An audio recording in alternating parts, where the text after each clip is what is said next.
Hey friends, welcome to Chine Coaching. Rob here. So excited. In this video, we're going to be talking about internships.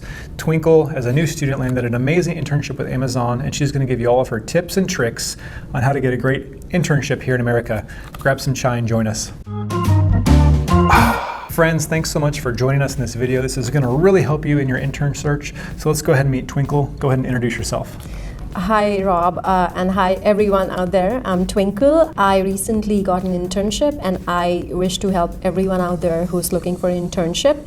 And there are some tricks and tips that I would be sharing with you that you could do in terms of your internship search. A little bit about me. I am Twinkle Vashisht. I am from New Delhi, India. I have 5 years of work experience with KPMG. After that, I came to UT Dallas for my graduation, for my master's, I'd say. That is in MS in Information Technology and Management. I'm currently in my second semester. I have an internship for the summer, and I would be graduating in all probability this December 2020. So just in 3 semesters? Yes, I am planning to complete it in 3 semesters, though I have 3 subjects this semester. It'll be a lot of load when I'll be doing 5 subjects in the fall semester, but I guess I'll be able to manage. And where are you from in Delhi? Okay, if you have heard this place, Chandni Chowk, this is Delhi 6. I'm from Delhi 6. It's a foodie's paradise. A proud Delhi-cheite. Yeah, when I lived in Delhi and worked there, I loved going to Chandni Chowk in Old Delhi for all the food, street food, sweets. Yeah. It's amazing, so. It's known for the food, the market, for clothes shopping, and yes, all of that. Awesome. And so you're doing your master's in Information Technology Management. Yes, that's right. ITM, a very popular one here at UT Dallas. So exciting, you got an internship this summer in Amazon. Which location? This is San Francisco. Oh, the Bay Area. Yes. Even more fun. That's my native place. Oh, that's where I was born. So I love California, beautiful place. You're gonna have so much fun out there. And what's your project gonna be? So I would be joining the AWS team in the data infrastructure department. I would be a program manager intern for the data analytics team. So I'm totally looking forward to be a part of that team. Awesome. Well, let's break down how you got this awesome internship. Okay. What would you say your first suggestion is? My first suggestion would be you need to identify the role. You need to know what you want to do in future, the kind of role that you see yourself in performing. For me personally, I always wanted to be a program manager because of the experience I hold. That's why I was just applying for a big pool of program manager or PM internships. When you do that, the chances of you getting selected for such a role increases drastically. And not just program manager per se, but any role which surrounds around this job description you can apply for and eventually make your way through the end goal. So I think that helps a lot. So you also talked about the importance of applying rigorously. Yes. What does that mean? When I told you in our chat that you should apply rigorously, I meant don't procrastinate. You know, I hear a lot of people, you know, my extended friends group and people I interact with on daily basis in JSOM and UTD, they tell me that they were late in applying for internships, which is totally fine. It happens. You get busy with projects, exams, but that's never an excuse for the hard work that you need to put in to land an internship in summer. I personally, if I have to give my example, when I was in India for my winter break for a month, I was then applying for 30 internships every day. And that's your holiday. Yeah, that was my winter break. And there were no classes. I was just supposed to spend time with my family and meet my friends, but I was still applying. I was doing my work. And once you have that sector managed, you can hope for the results, but at least do your job. And don't procrastinate. Apply, apply, apply. Don't stop. Apply through LinkedIn, apply through Indeed. Do apply through career websites as well for the big companies like the FAANG companies. You can apply directly through the website. And I think that'll help a lot. Even if you're late in the process, it doesn't matter. Apply for 35 internships daily to get some conversion. That discipline and priority is really important. That's true. And something that helps in the application process, especially to kind of give you a head start or a shortcut, would be referrals. So share about why you think referrals are important. Referrals are extremely important. If you have work experience, prior work experience of at least 3 to 5 years, or let's say minimum 3 years, you should be in a position to have networks. When you have networks, you should use those networks. And someone who's sitting in Bangalore could refer you for a role in, let's say, San Francisco, if they're working in the same company. Yeah. So you need to use your networks, talk to people, and try to engage with people in terms of making those connections and not really those cold engagements just for the matter of referrals. Don't do that. No, don't be begging. Yes. Use the relationships you have. Yes. And if you don't have them, spend time. Make it a priority. True. Just as much time applying online, go meet people. Because with referrals, you get to bypass that formality in the HR process. That's right. And it's more likely they're going to see your resume. So when you apply for an internship directly, you need to understand in USA, there are 50,000 applications going for the same role. Yeah. Because there's so many international students every year coming for their masters,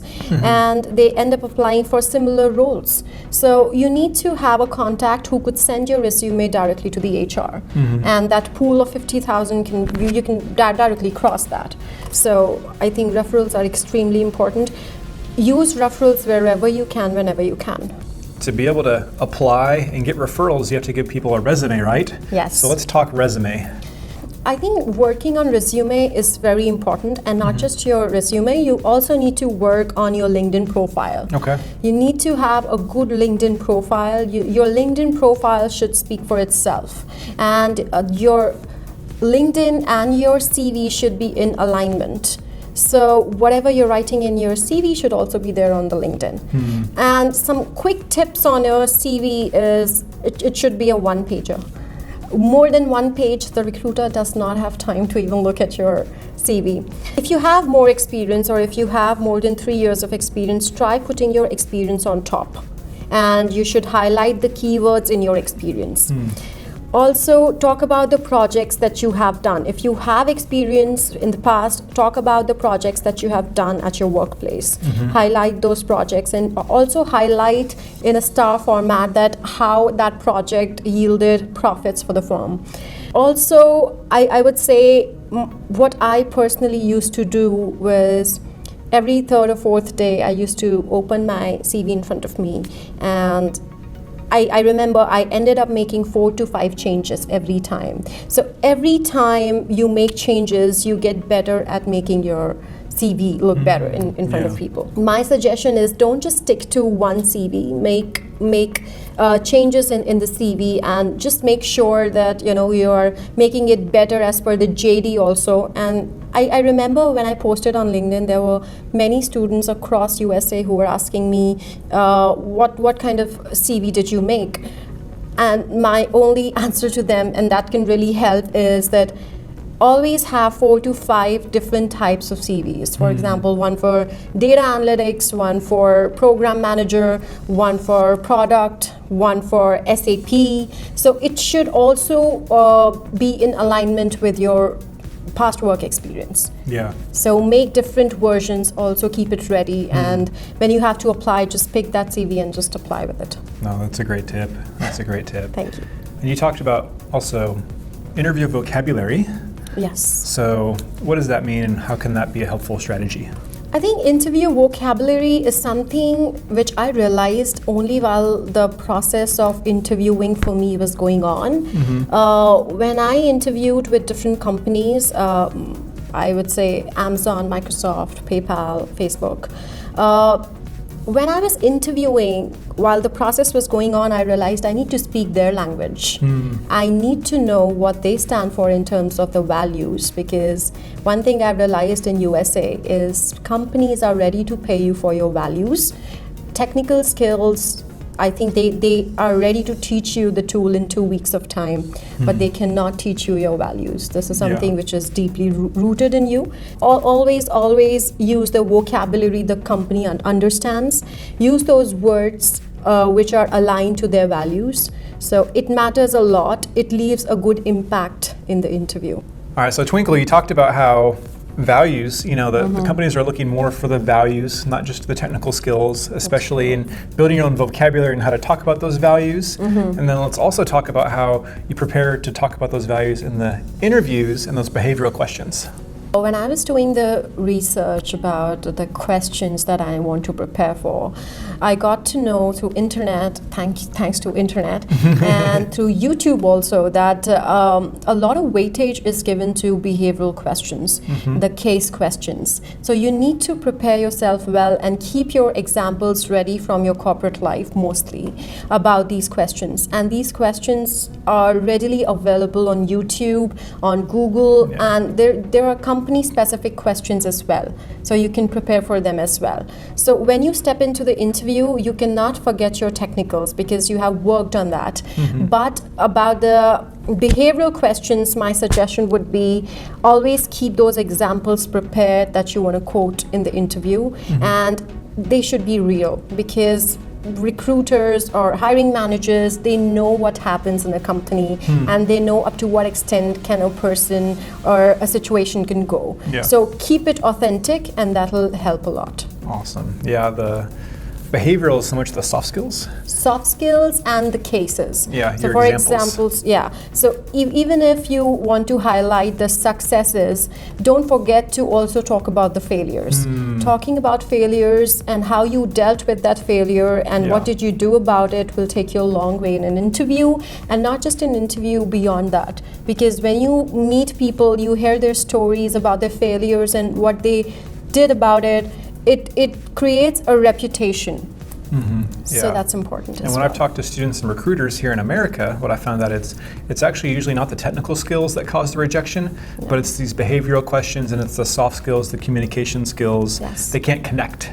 And they're looking for that connection, the relationship, a friendship that they like you, and you can't show that with your technical skills. So make sure you have a balance of development of get those certifications, but also learn how to talk to Americans. Both are important. Both are important. All right, before we get to our last couple tips here, our quick chai question for this video is, Twinkle's given so many great tips, so which tip is going to be the most helpful for you? Leave a comment below. Let us know which tip, which topic has been either new or most helpful for you guys. Let us see in the comments, and let's talk about this last couple tips, Twinkle, the STAR method. Why is that important?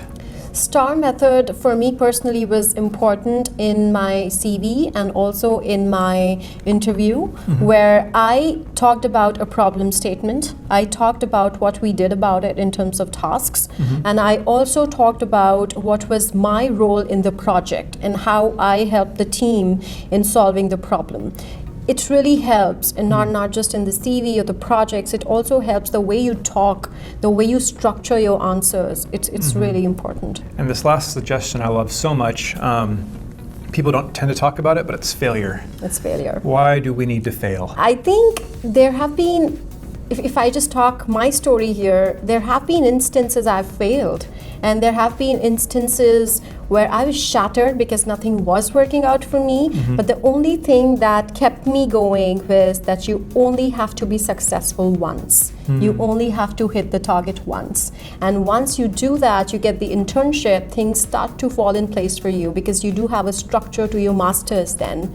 And this thing really helped me in going through my internship search because there were interviews I failed and there were interviews I cracked.